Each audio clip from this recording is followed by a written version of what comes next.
Good evening to all you wonderful people on social media.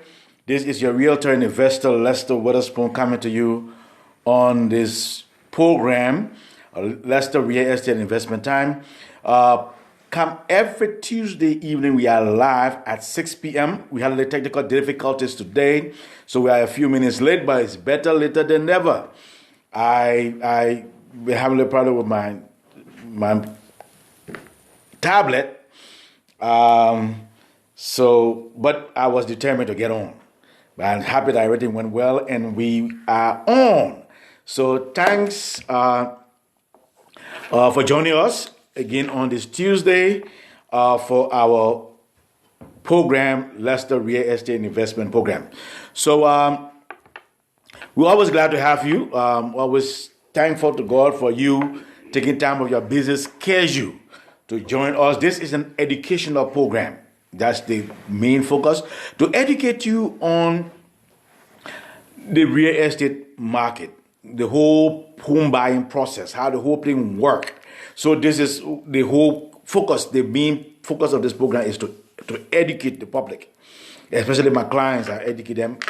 I go above and beyond to make sure they are well educated before they move forward with the home buying process. Okay, so thanks a lot. If you know anybody who's thinking about buying or selling, please just share this link with them. I will appreciate it very highly too. Or just put a comment in the box. I could reach out to them. If you give me the name and number, I will definitely reach out to them. Or you can just call me and let me know, and we can talk it from there. So feel free, give me a call. My cell phone number is 302-310-0621. Again, my cell phone number is 302-310-0621. So glad to have you. If you're watching the replay, still glad to have you to be a part of our program. Today, our focus is now springtime. It's now officially springtime.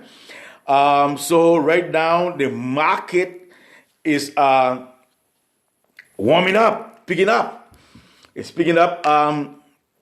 Because normally in the springtime, we have a lot of people trying to put their houses on the market, and we have buyers jumping on the market to look for places to buy.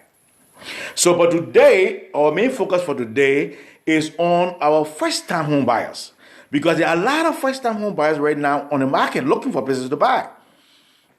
Some of them have been renting for couple of years, and they have got their own aha moment, and they decide, look, I don't want to just continue just helping somebody else pay their own mortgage. I want to make sure I get my own place and pay my own mortgage. But you got to make sure before you make that statement that you have done your homework well, and you are in a position to make that statement that I am ready to move forward to get my own place and pay my own mortgage and start helping others pay their mortgage. That's what our tenants do. So first-time home buyers who maybe have been renting for a couple of years, who tired of renting, and who have done their homework. What I mean, they have done the necessary steps to step forward to purchase. By that I mean they have saved some money for the down payment. They have saved some money for the closing costs. And they make sure they have cleared all the debts, most of the debt. They have brought down the debt to a certain level so they can have a good debt to income ratio, which will afford them to also get a better and a higher credit score, to put them in a better position to purchase a property. You see? So you have to take steps to really jump in home. Not because you see your friend buying a house, you think you go jump and buy a house. It doesn't work that way, my friend. I tell you that. It does not work that way. You have to prepare to purchase a property. Yeah. And again, if you don't have a realtor to work with, you can feel free, put a comment in the box, text me, call me. My cell phone number, 302-310-0621. I'll be glad to hold a free consultation with you to educate you on the home buying process and what you need to do, how you need to prepare for the home buying process. So let me know. Put a comment in the box below. Call me, text me, and I will be glad to sit and talk with you, or maybe do a phone call with you, or do a virtual session with you, whichever is most comfortable for you, given all what is going on right now, or the pandemic and all that. I will be very glad, very, very glad to meet with you. So feel free. So as I was saying, today we are focusing, trying to at least educate our first-time home buyers a little bit more as to what to do and how to go about getting prepared for the home buying process. Now, the reason why I'm doing this today, because over the weekend I met some good old friends who were thinking about stepping up, thinking about paying their own mortgage and moving forward. And they had a lot of questions for me as first-time home buyers. So that will prompt me. I promised them, I told them about the program. I told them to join the program today. And I promised them that I will going to focus today on first-time home buyers. So those of you, you know what I'm talking about. I hope you're watching, and hope you can maybe learn a little bit more from what we will be discussing today. All right. So as a first-time home buyer, you have to first do your homework, as I said. You have to make sure you have saved over a period of time. And normally, if a first-time home buyer, you get in the market, your down payment closing costs will be something like about maybe $15,000, based again on the price of the house, the sales price. Then you but in a ballpark, a general ballpark, yeah. Because normally first-time home buyers don't buy $400,000, $500,000 houses. No. They start by 200, 300, and right now to find a good 200 or 300 is not easy. Especially if you want condos, and then maybe you can find in the 200 to 300, yeah. But if you're looking for a townhome or something, you gotta go 300 and above right now, because the market is right. I saw a property the other day, and there was this buyer who were looking at his property, and he was looking at the property, and the guy was mad. The guy was mad. How can this put this property in the market for $425,000? $425,000, and the property actually no. The property was beautiful, but it was just small. The owners have already done their part, but it was not a big property. 2-level property, yeah. I think I have 4 bedrooms, and 3 bathrooms, 3, I think so, yeah. And he was telling me and complaining to me, how can somebody put that property in the market? Why look at that?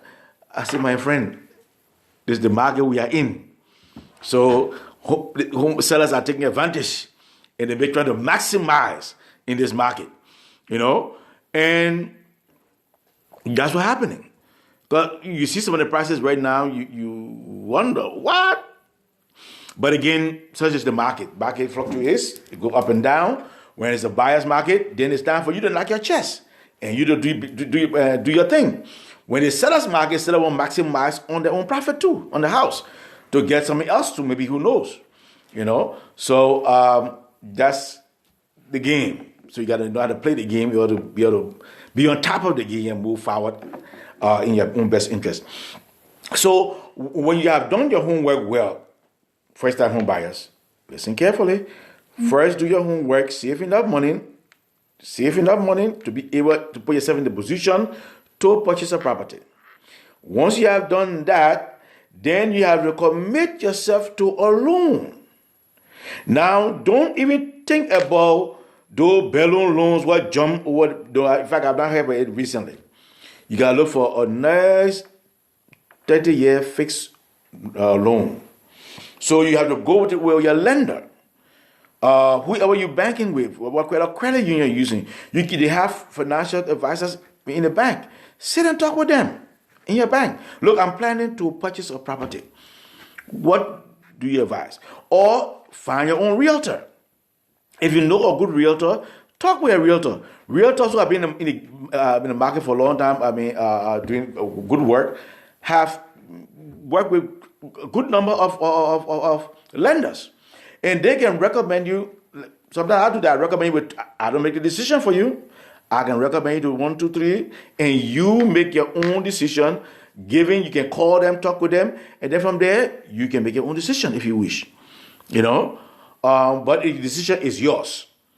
You got to decide who you want to work with. I cannot decide for you. So I can just lead you. I can just point you in the direction, and then you go and explore it. I think everything is good for you. You go with everything is not good for you. You try to explore other avenues. But at least I can maybe try to guide you.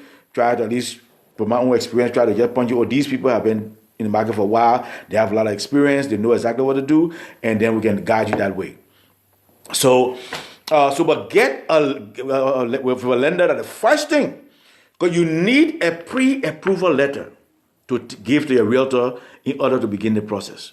The realtor needs to see that letter, know exactly how much you are qualified for, because in looking for, you got to look within, the range, your price range. You got to know what price range you fit in. You can't go start looking for property and start looking for $500,000 property when you're not qualified for $500,000. No, you will never get that property. So you got to know where do I fit financially to purchase. Now, when you know how much you qualify for, then the next important thing you need to do, first-time home buyer, next thing you need to do, and every home buyer, the next thing to do is to find out what market we are in. Is this a seller's market or is this a buyer's market? Because there are different dynamics that take place in each of these markets. If it's a seller's market, know that it's no time to say, can you please bring the price down? It's not the time for that. When it's a seller's market, you got to be able to offer the asking price or above the asking price in order to be considered for that property you want to buy. Yep. So make sure you always ask your realtor, whoever you're working with, what market we are in now. Is it a seller's market? Is it a buyer's market? What kind of market is this? And then from that, let your buyer educate you on the difference between a seller's market, a buyer's market, how to approach such a market, how to make sure you can benefit from such a market, and what to do, what not to do in each market. You see? So your buyer should be able to point all these things to you, let you know exactly where you are and what you need to do. And then based on that, if it's a seller's market, then I need to add a little bit more to what I have in order to make this offer. If I really like this property, I need to do this.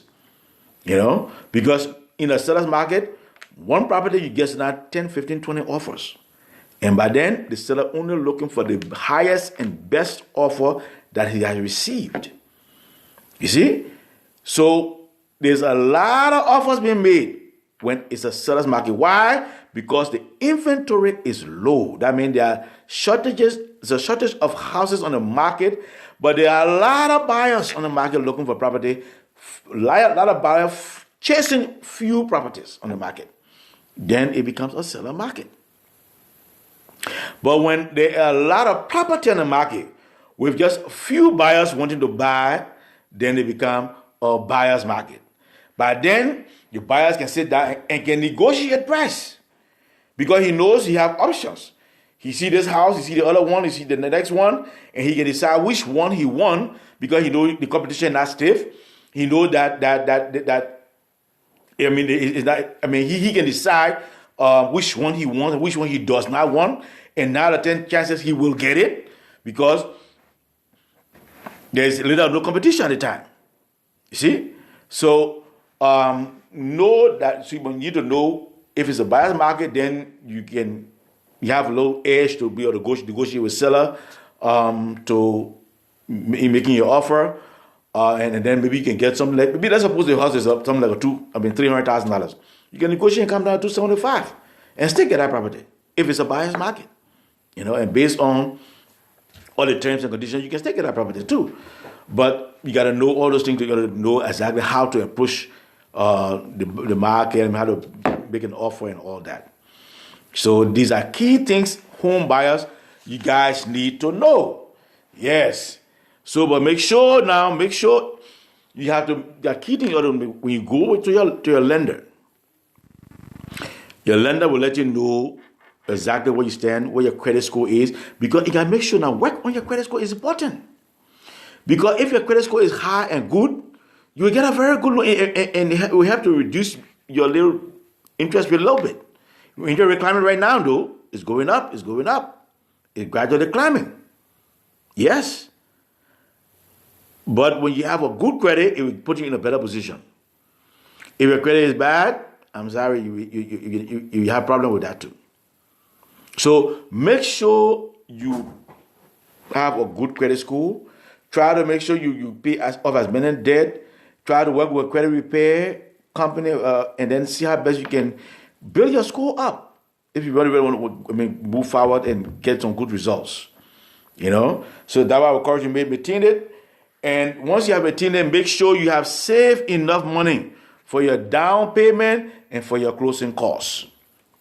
Because if you're in the seller's market, you're not getting no seller contribution, no closing assistance. You will not get it. I tell you straight up. I'm telling you now, if you are in a seller's market, you will not get any help from the seller. No way. Because the sellers are looking for the highest and best offer that they can receive. And the highest and best, they're waiving home inspection, they're waiving appraisal, or they're waiving other contingencies. And they buy house as is. I'm telling you. And offering a very high price too for it on top of that. So when you know it's a seller's market, you know that you got to stand tall in the seller's market in order to get a property right now. Yeah, I mean, I work with some clients who, after a while, they give up because they couldn't find something in the price range. So if you know it's a seller's market and you are qualified for $350, make sure you have at least something like $370, so that you can go above and beyond. So that when the property is let's say because you go above, and sometimes the property will not appraise for the amount you put up there, you got to be able to step up, put your hand in your pocket to pay that extra price in order to get that property, if you really like that property. So these are some things that happen during a seller's market that you need to know about. So it's very, very important. It's very, very key. Make sure at least you're fully aware of how to prepare to move forward and be successful, whether it's a seller's market or whether it's a buyer's market. And then you also need to understand too the different types of loans that you're getting into. So when you meet with the lender that you'll be dealing with, let the lender assure, if you get a good lender, she will educate you and let you know the different types of loans and which one you fit in based on your own situation. Because the lender will not just take any loan and give to you. He'll give you a loan based on your situation. Because each loan have their own criteria that they meet in order to be able to deal with that loan. So if you don't have those things in place, you cannot get that loan. Let's suppose you want a conventional loan. Conventional loan, you can be able to put 20% down. Do you have 20% saved to put down for a conventional loan? See that? That's a loan that most sellers jump for in a heartbeat. They like conventional loan. But most people don't qualify for conventional loan because they have not done the homework well. They don't have the finances enough to do that. So 9 out of 10 times more than fall for FHA loan, which is a government loan. And most sellers will quickly take a conventional loan over FHA loan. I'm telling you from experience. I mean, they will always jump for a conventional loan. I'm telling you. So do your homework well. Make sure that you are in a good position so when you move forward, you can easily get a conventional loan. Then you put you in a higher position than even those who got FHA loan. You see? So you see a place, you have a conventional loan, and you have done your homework well. You got extra money that you can use to go above the asking price and all that. 9 out of 10 times you will get that place. You will get that place. But you have to do your homework well. Don't blame the lender. Don't blame your realtor. They can do so much, but it's based on how well you have prepared yourself to purchase a property. So as first-time home buyer, most first-time home buyers, they start with either a townhome or a condo. Because it's a little lower, the price is a little lower on the end. So most first-time home buyer will start with condo. Then we started a condo, got to be prepared to pay the condo fee and the HOA fee, and then move forward to all that. But you have to prepare yourself. You have to prepare. First-time home buyers and all home buyers, you have to prepare to get in the market to purchase a property. And you got to be mindful there's some costs involved. You got to make sure you prepare for the down payment and make sure you prepare for your closing costs. You have to do that. When you're making that offer, 1% of the sales price you should put down as your EMD, your earnest money deposit. Because when your realtor is submitting that offer, you have to give what you call consideration. Because in order for a contract to be binding, you may have offer, you may have acceptance, you may have consideration. That 1% of the sales price, let's suppose the sales price, the cost of the place is $3,000. $300,000. You have to put at least $3,000 down, which is 1%. $3,000 as your earnest money deposit to say, yes, I like your place, I'm serious, I want this place, and therefore, because to show you I'm serious, I'm giving this check of $3,000 as earnest money deposit towards the process to purchasing this property.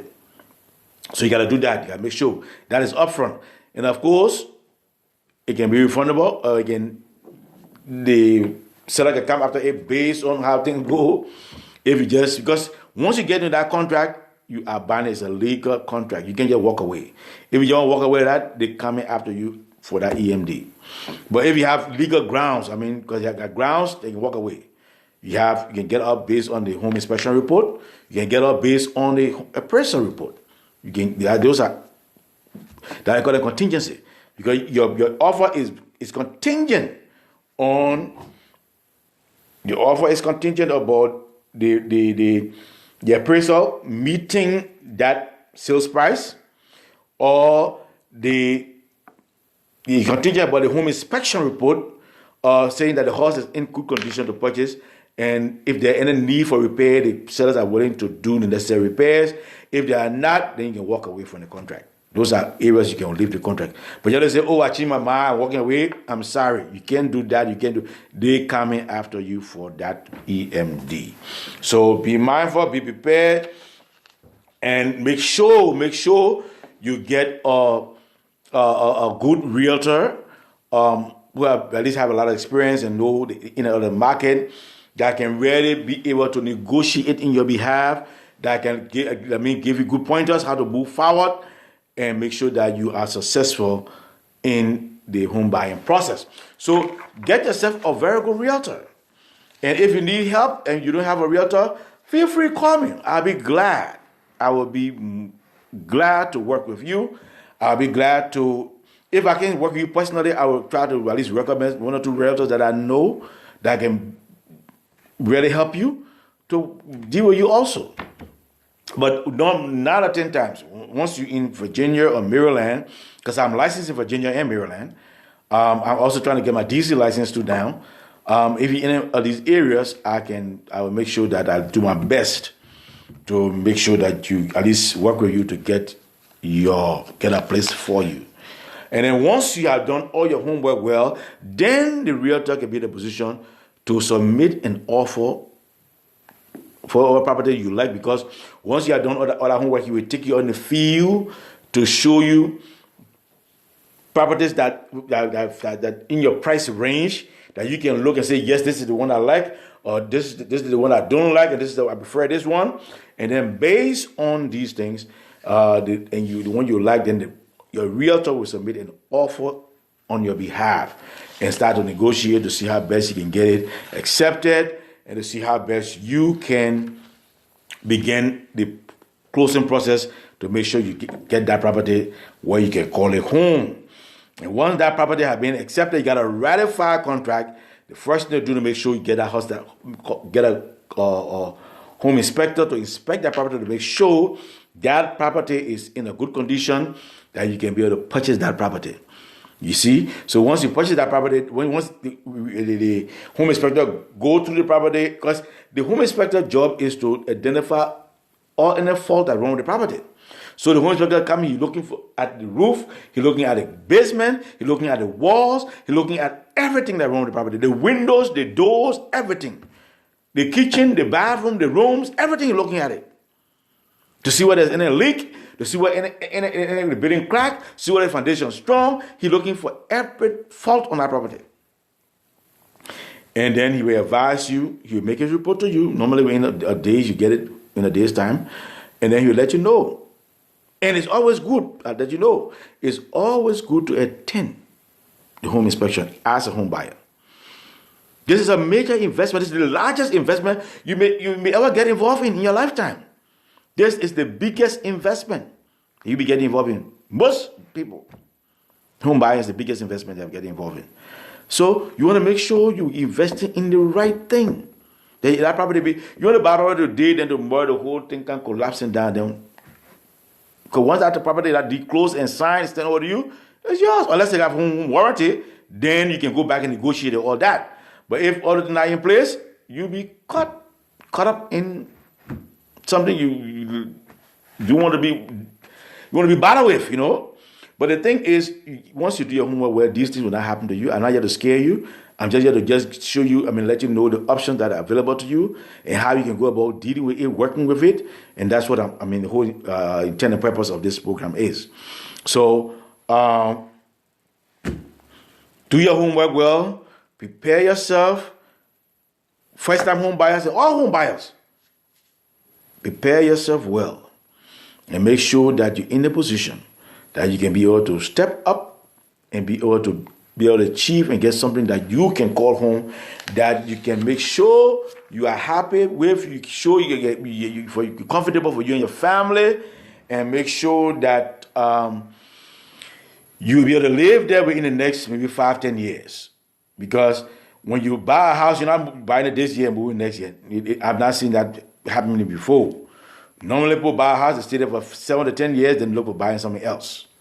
Yeah. So they always look for 7 to 10 years, then they look for something else. So make sure you will be able to live in that area for the next 7 to 10 years. And then maybe try to upgrade to something bigger, because you'll be all grown in property. You can look for something bigger. But if you just newly wedded, as you your husband continue to move forward, you can have children, you outgrow the house. You can look for a bigger house in the future as you get more children and all that. You get all the family and relatives coming stopping with you. You want to make all those adjustments. So, in a nutshell, I'd just like to just encourage you to be mindful of these little things, especially first-time home buyers. Be mindful of these little things. Even those who are buying again for a second or third time, at least you are going through the experience. At least you have a little bit of experience. You're going through the process and you have a little bit of experience now. But still, you got to be mindful. You got to be mindful of what market we are in. You got to be mindful to make sure that you're on top of things regarding your credit score. You have to be mindful to make sure that you have saved enough money to prepare for the closing of the property and all that. So they said the hints or wise is quite sufficient. I hope the tips for the day have been able to help you. I hope you learned something today. If you have any question, please feel free to just put in the comment box below. I will get back to you at my earliest convenience. And feel free, if you know anybody who's thinking about buying or selling, I will appreciate the referral. Please let me know. I will reach out to them, or just call me or text me. My cell phone number is 302-310-0621. Again, my cell phone number is 302-310-0621. I'll be glad to work with whoever you know that thinking about buying or selling. Even you, if you're thinking about buying or even selling, let me know. I'll be glad to work with you. So until next Tuesday, I say enjoy the rest of the day. Enjoy the rest of the week. We are in spring. It's springtime now. So enjoy yourselves. And I wish you the best. I hope that all goes well with you and your family. And again, I'm only a phone call or text away. Reach out to me if you have any questions, any concerns, and I'll be glad to work with you. But for now, I say bye-bye for now, and I'll definitely keep in touch. Take care, and I wish you the best. See you again.